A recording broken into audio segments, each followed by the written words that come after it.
Се остваруваат најавите за кои вчера пишуваше неделникот Република, а се однесуваат на повикување на функционери и членови на ВМРО ДПМН во специјалното јавно обвинителство. Денеска на распит во ово обвинителство беше поранешната министерка за внатрешни работи Гордана Јанкуловска.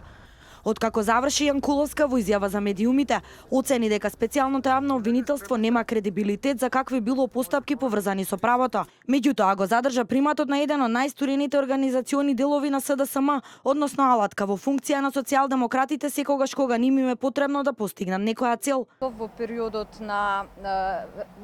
наближување кон разрешницата на политичката криза, на Зоран Заев му е потребна помош и секогаш кога на Зоран Заев му е потребна помош, тука е специјалното јавно обвинителство да излезе со нешто што тие ценат дека оди во прилог на опозицијата, односно дека ги подобрува позициите на Зоран Заев. Меѓутоа, после се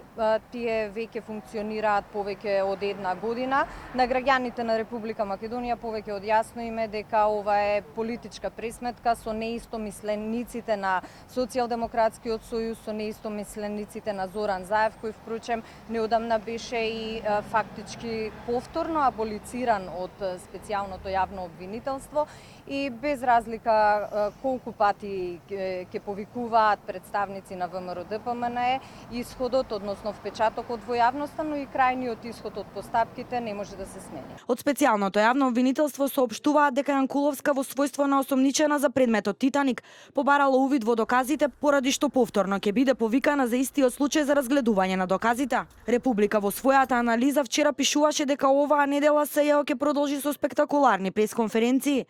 Според нивните информации, повторно ќе се повикуваат функционери, но 1000 до 1500 членови на ВМРО ДПМН за предметите поврзани со изборите во 2014 година и финансирањето на партијата со намера да се оцрни ВМРО ДПМН и да се намали притисокот врз Заев поради поразот на изборите. Дел од членовите на ВМРО ДПМН кои досега биле повикани, потврдуваат дека обвинителите и истражителите од специјалното јавно обвинителство лажно ги обвинувале дека знаеле дека тие не донирале за сопствената партија, блефирале дека наводно имале снимки од банките со кои се потврдувало дека тие не ги уплатиле парите, а следувале и стандардни закани дека ќе одат во притвор ако не им кажеле кој им ги дал парите, пишува Република.